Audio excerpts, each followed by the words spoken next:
You are listening to the Law Enforcement Pirate Radio Network. Radio Free Larry presiding.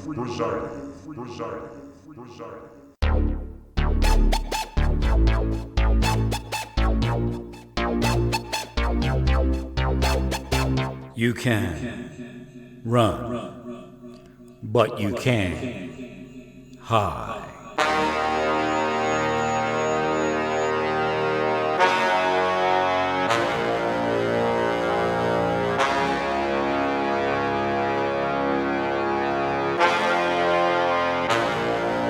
Radio Free Larry. All right, briefly here, we'll go over a few things. Hopefully the volume is acceptable. Oh, wow, my headphones just clunked with the microphone when I turned my head. I have a new microphone mount. I ordered some pieces so I can put a boom arm. What's wrong with that? Boom arm. Somebody from New York is here, but or maybe even Connecticut. Put the boom arm on the standard microphone stand, and let's get rid of whatever evil thing is there. And it worked quite well, so I'm happy with that. I ordered a mic stand when I was kind of under the weather with a boom arm, and it was kind of good enough, but it was a little more light duty than what I'm used to, so I took my heavy duty parts and needed to build an intermediate connection, and I did that, and it worked well, praise God. So here we are. We're still in the 2020 response to COVID-19.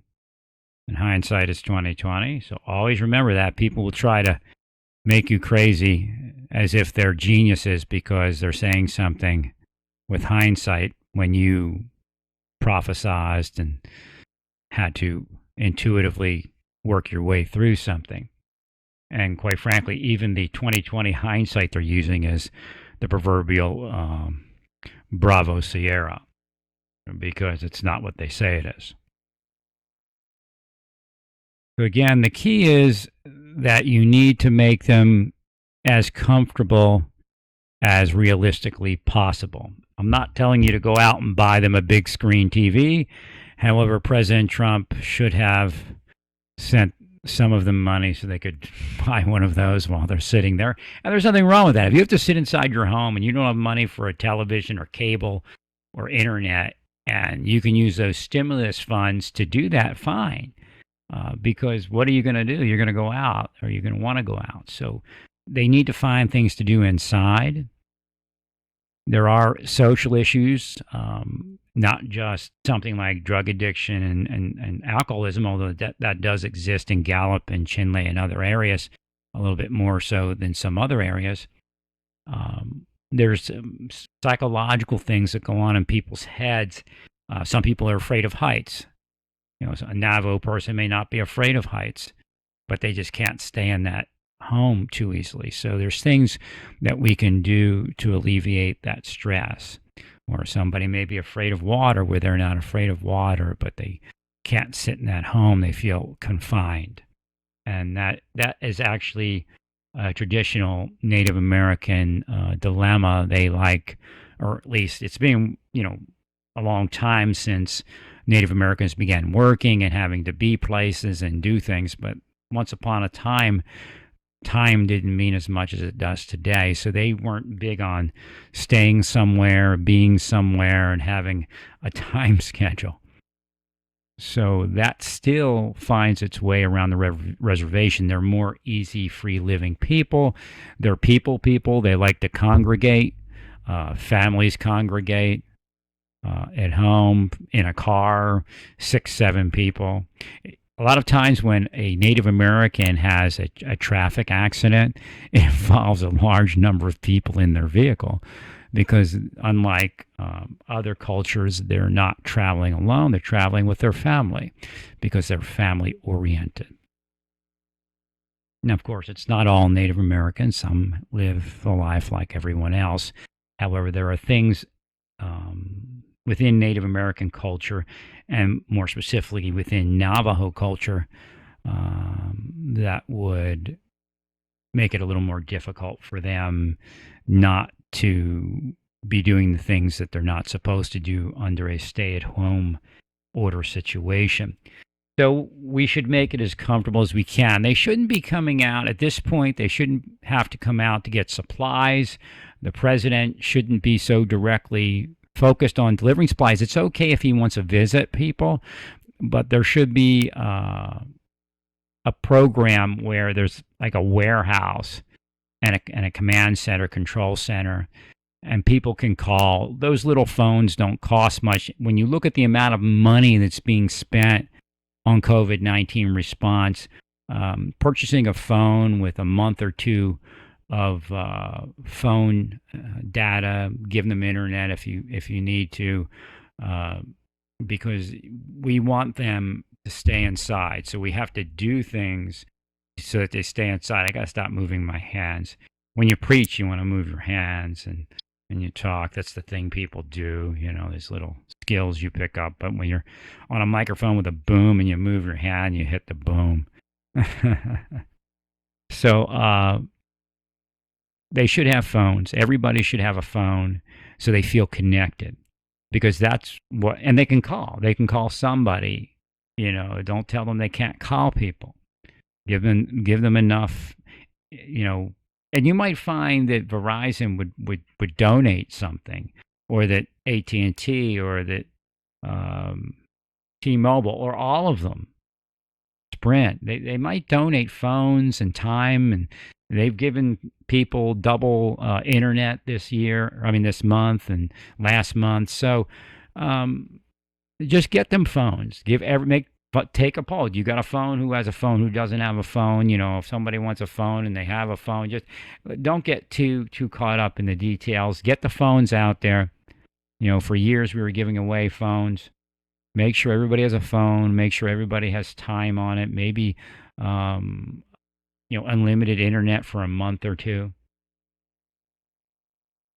And then you'll find it's a lot easier. And then they have your number, have people answering the phone. Don't let it back up, because then there'll be a video online saying that you're not answering the phone. So make sure you have sufficient number of people to answer the phone. The leadership should be strategizing with some state people, maybe the National Guard. I guess you got Homeland Security out there. You have Sean Penn. But let's not try to make it this thing where people come out of their home. Let's not try to make it about us. Make it about them. How that works. It's not about your response. It's about how they're being treated, how they feel. Call them if you need to. You can have a list of numbers, and the president could spend an hour a day, 2 hours a day chatting on the phone with people, calling around, or the vice president, or both. So again, having the food out there where people come and they get their supplies, and that's not the best. And then the president going and delivering it, that's okay, but not the best. So you need to give them extended supplies. And you do want to touch base with them, but let's kind of get a phone network going. And that'll teach them to get the phone network going. And if they feel uncomfortable in their home and they need to come out, they can call. If somebody needs drug and alcohol counseling at this moment, this would be a good time to move them forward, and you can speak to them about that. Say, if you have something that you need help with in that area or some other area, bring it up with 3 or 4 areas so you don't insult them. If you have a stress thing that you need help with, if it involves alcohol or narcotics use, and you need to talk to somebody, we can get you that person. So then you need to also have those people online. You need to have the social workers and the counselors available to help them. We can get them things that might be able to take the place of that for the short term. Because if you don't manage it, or at least try to manage it, it's going to be unmanageable. Right. So the standard operations are fine. It looks like it's running great, but we need to make it so they're not suffering in the middle of nowhere within a very, minimally acceptable living condition and arrangement. And that requires generally a National Guard type of operation.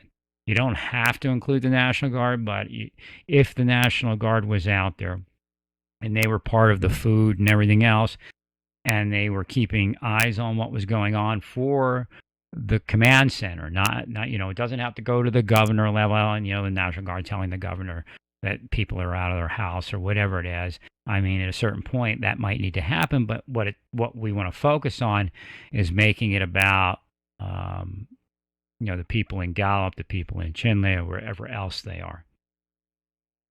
And that's going to succeed it much better than, I mean, the governor had to do what she had to do for the interim, but the best part is to bring them on as part of the team. And I know a lot of Navajo do feel that and have experienced that kind of care and supplying and everything that's going on there. But, let's make it one step better. And a lot of them have been military people, so they're focused on that kind of sacrifice, or they've been a wife of a military person or a parent of a military person, so they know that kind of sacrifice, personal sacrifice for another, in many ways. Just being the mother of a military person that goes and serves militarily, the mother is always worried, what's going on with my child. It's usually easier when they go off to college or they get a job somewhere because you can call them, they can visit. But when the military starts operating, they're in basic training, they're in advanced training, then they're overseas or somewhere else. And so there's a lot to that the parents there and the people there have experienced over the years because they're big into military service. Keep hitting my mic stand here with my headphones. But I guess I'm real close to the microphone. So I called it, what did I call it? Operation Ahote. I guess I said it right. Maybe you all say it different. The thing about the Navajo dying language and all of that, it has so many sounds that we don't make on a daily basis. So, let me think. It's just basic. Everything I said, just do it. Just send things out there. Take meals that are ready to eat. Don't make that the only thing, but say, here, we're going to give you some of this, or meals that you can cook that are dried and all that. We're going to give you some of this. This is not to be your staple unless, you want to eat it. We're not going to complain about it, but this is for emergency. If you always abundance. If you give them abundance, they're not going to run out. If you give them options, they're not going to run out. They're not going to come out there, well, I'm going to the store, you didn't give me enough food, or you didn't give me the food I wanted. And so just make options, deliver it for them, give them a phone number to call, give them soap, give them detergent, give them whatever they need. Within reason, of course. Like I said, you're not going to buy them a big screen TV, but theoretically, a good portion of them should have received something from the stimulus funds, I imagine. If they're on Social Security, they're receiving that now. So that may be why they're starting to come out again. They may have received their stimulus funds and they're looking to spend those. So you might need to help them by getting them some Visa cards or something, their money, but transferring it onto a Visa card where they can get on the computer, and they all can't obviously receive packages where they live. But if you can receive their package and then deliver it, that would work. So kind of bring them into using Amazon. If they need something and they want to buy it, a big screen TV, help them. Say, here, Amazon, order from Amazon. And I know Amazon doesn't deliver to you, but I can bring it to you. And you have it delivered to this address, which is the command center. And, there could be headaches with that, but I think you have enough people coming online that you can just shut down all movement by simply serving the community with deliveries and internet sales, helping them with it if there is some sort of issue. Again, many Navajo live the same life that we live, so I'm not saying it's everyone, but there is a disenfranchised portion of their community that might be having an issue with dealing with this type of living because they're very downtrodden compared to the rest, or they have some sort of disability. So Let me think. Spiritually, I got to try to move something today. Shortly, I'm going to try to move a healing movement. I've been cursed off. So what they're doing is they're cursing off the healers of the world and then stealing all the spiritual fame. They've been doing that for decades, but we hit a crescendo again. And that's when these things happen. My health hasn't been the best, but it hasn't been the worst. So I'm down, but not out. And I'm trying to build back up. Let me think, is there anything else? Nothing other than, be careful about inciting riots. It's kind of off topic. Let's realize that when you have a national presence, because on Twitter you'll say, well, this person, that person. The answer to inciting a riot is not that Democrats do it, because that's not where we are. Okay? That's number one. Number two, if you find somebody that has 15 people or 20 people or even 30 people inciting a riot, somebody might not notice them or want to even care about it because it's not going to go anywhere. They have 15 people in Florida that listen to them, and they're inciting a riot in Michigan. So, it could matter, but not such a big deal because there's other priorities. We have somebody, and I'm not even sure where Kansas O lives, and we're going to use her and beat up on her here. But that's okay. She didn't understand, I'm sure. She's in Chicago or wherever she is. She could be in Detroit. I don't know where she lives. And maybe she lives in Florida. I don't know. But wherever she lives, she has a national following. And there's, she's on this Michigan thing, and she's got thousands of Michigan people loving her. And all of a sudden she tells them to riot. It's a riot. It's a riot. And the governor has not stepped outside of her legal requirements. She has not stepped outside of her lawful allowance of duty. I don't agree with the 30 days. You do it 1 week or 2 weeks and people can wrap their head around it better. I would have said, I'm extending it 30 days, but I'm going to give you a week-to-week update. I'm not telling you it's 30 days, but it could be. But I'm going to do every week. I'm going to let you know where I am with this and where our specialists and our experts are with it. Give your people the UV report. Give your people the weather report, that type of thing. But Kansas O has a big national following, so that is a concern. I'm not sure what Twitter's doing. I'm against that type of thing on Twitter when it's not really something like that. Because even if it was incitement to riot, it's not a big deal unless it can actually be an incitement to riot. And in fact, Kansas O had the people base, and had the people base in Michigan, not only Detroit, in Michigan for a riot. So that's where that came in. I do connect to law enforcement in the mind, yell at them in their heads too, but I also work with them and help them do things. Remember, Michigan is a big state. The Upper Peninsula and the northern sections of the state are even less likely to be prepared for COVID-19, smaller hospital base than Detroit per se. A smaller hospital base, medical community smaller. They also have colder weather, less sunshine. So again, those are things that we're looking at in Texas when we opened up and put our scheduling together. So when you look at what's going on in Texas, he's slowly opening up. He's doing the right thing, but there's no reason to push somebody in Michigan to do that. Theoretically, again, what I think happened was that the stronger strain requires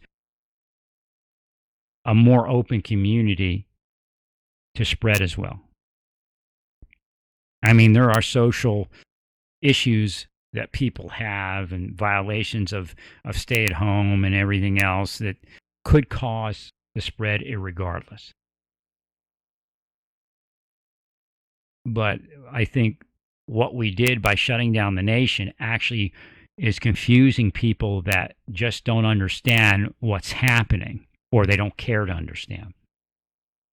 So we have people in Michigan that say, well, we didn't have that many cases here. Yes, because the shutdown occurred. Everybody knows what Fossey said. They just hate Fossey because he's going to be the bad guy. I don't want this to end up where TPUSA is the savior of the world and nobody else helped us, because that's communism. That's propaganda. And I'm going to say it and leave it at that for now. It should stop. Fossey told us, and Birx told us, that the rural areas would have later surges. If you cut off that expansion, that later surge will be minor or not at all. So that's what happened in their community. That's what happened in these rural areas of Michigan.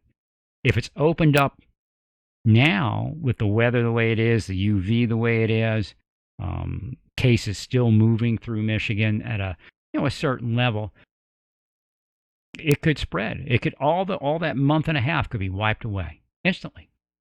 Within 2 weeks, you would be back where you would have been a month ago or a month and a half ago. So again, could we succeed? Yes, but there's no science to say we would succeed. There's only a bunch of propaganda that's not real. It's an illusion. It's, again, Bravo Sierra.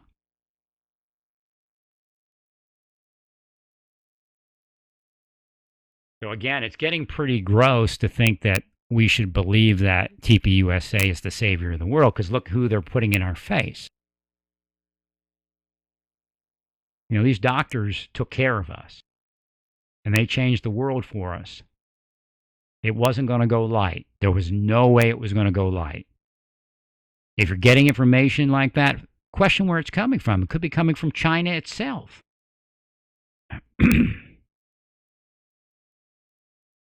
Because they don't want our people to shelter in place. They want them to break out and spread it. And that's what you're all causing. There are people that are dead because you all said it wasn't dangerous. There are people that are dead because you all said it wasn't dangerous.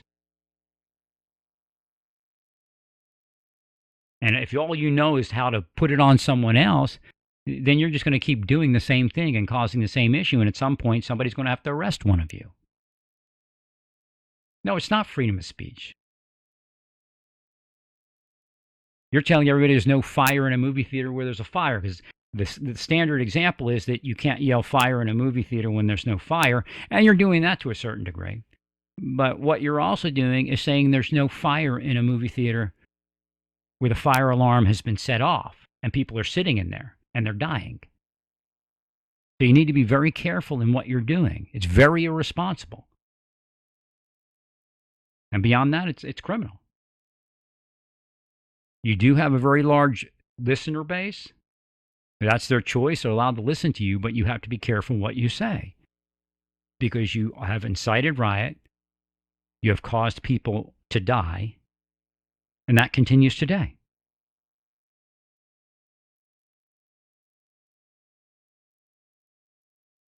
So that'll be that. But there's just no reason. When we look at New Mexico, they were getting on New Mexico yesterday. Well, she opened up her business community to curbside and delivery if their licensing allowed that. But I would also look into that as far as maybe changing that requirement for some businesses. In other words, they can call this hotline and maybe somebody could adjust their license for a month or 2 months if it's applicable, which means some businesses you can't do that. That's obvious. But there are probably some businesses that could do the curbside and the delivery that you could look at reducing the standard for a month or 2 months. But she's opening up the economy there. And that's as far as they need to go, based upon the fact that 3 people centers are experiencing and have experienced in the last couple of weeks a surge. Not just one population center. There's 3 population centers: Farmington, Gallup, and Albuquerque, that have had regional surges. Well, maybe not at the level that you would accept it as being a surge, but that's not your business. You're not a doctor. And if you find a doctor that says it, that's fine. I can find a doctor that says you should be put in prison for the rest of your life for murder. You want me to put them out there? Well, that's really where we are. And I think the Navajo is doing a great job. I think New Mexico is doing a great job. It's a little uncomfortable to be told that you have to sit in your home and the Riot Act and all these things, but there are people that can't sit in their home for a lot of reasons, and we need to address those. And we also need to make sure people have an abundance of supplies, not just a little bit here and a little bit there. And you can get that because there's enough money out there, because most people aren't experiencing what you're experiencing in the Navajo community. So a lot of the federal money should be freed up to shift over there and be used legitimately. It's nothing wrong with saying for this month you're going to be taken care of and quite frankly pampered to a certain degree. But that's going to get us past any risk that we're seeing, because there is a risk inherent in any increase in these cases. And the theory is, again, that the Navajo probably fell into bad luck and became the recipient of a more aggressive strain of COVID-19 versus what everybody else was seeing within the state. So again, I've received reports that a lot of people aren't social distancing, and when that strain is weak, it's not such a big deal. So that's what I think generally you have in New Mexico. But because of those areas having people possibly traveling, we know Gallup has a lot of travel interchange. Somebody could have come from New York with that specific strain that went crazy there and stopped off in Gallup and spread it there, on their way to LA or whatever, on a road trip. Or they could have been in New York and then returned to Gallup and they live in the community. But it's something like that. That's the only thing that would describe what you saw that I can think of. There could be other options, of course, but that's probably what happened. But that's a bad thing when you have a more aggressive strain, because it's not the traditional asymptomatic strain that a lot of other people are seeing. And that's what's confusing a lot of people. So what's out there is that same Spanish flu thing that caused that thing in Philadelphia where everybody went to the parade and everybody got sick. Not to say that you're going to have it happen, because it's a little different now. We do have strains that if you're outside and there's a little bit of sunlight, you should be okay. But that's not every strain. Some of the strains are very aggressive and they have tremendous ability to infect at a high rate. The viral load on some of these is a lot lower than the others, and how it gets there is probably very important for the lighter strains. They have to actually intelligently attack you for it to do anything. But for this more aggressive, the heavier strain, it probably just has the ability really to take a person down no matter what happens. Now, could you have asymptomatic? Yes, because it's a multi-pronged thing. It isn't only that you have the more aggressive strain. There's also some genetic protection that some people have. As far as a low mortality rate, yes and no, because if a particular contagion infects 25% of the community and has a 2% mortality rate, and another contagion infects 95% of the community and has a 1% mortality rate, the one with the 1% mortality rate is going to have more death. So again, there's a lot of propaganda speech out there that leaves out those type of specific examples, and it's very unintelligent and quite frankly has caused people to die. So let's get everything together in the operation there in Navajo country.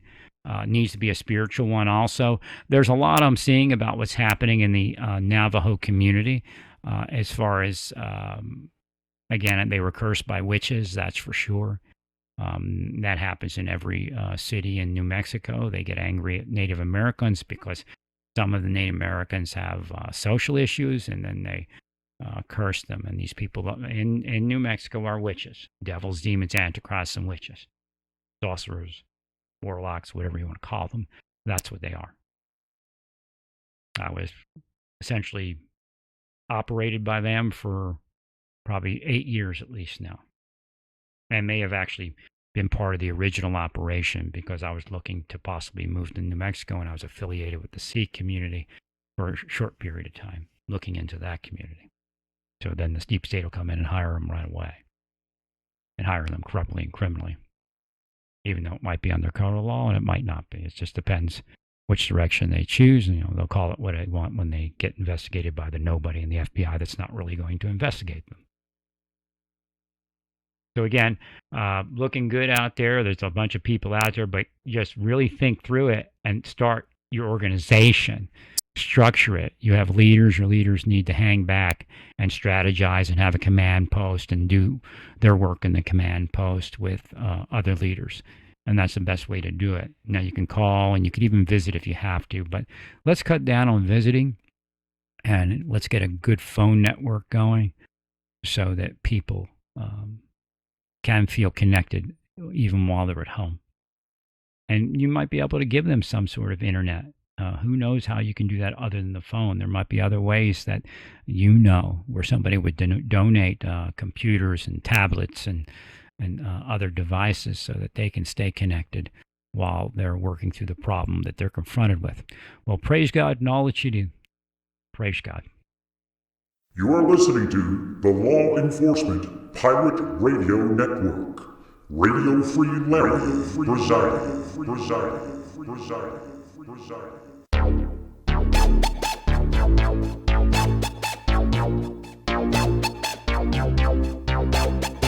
You can run, but you can't hide.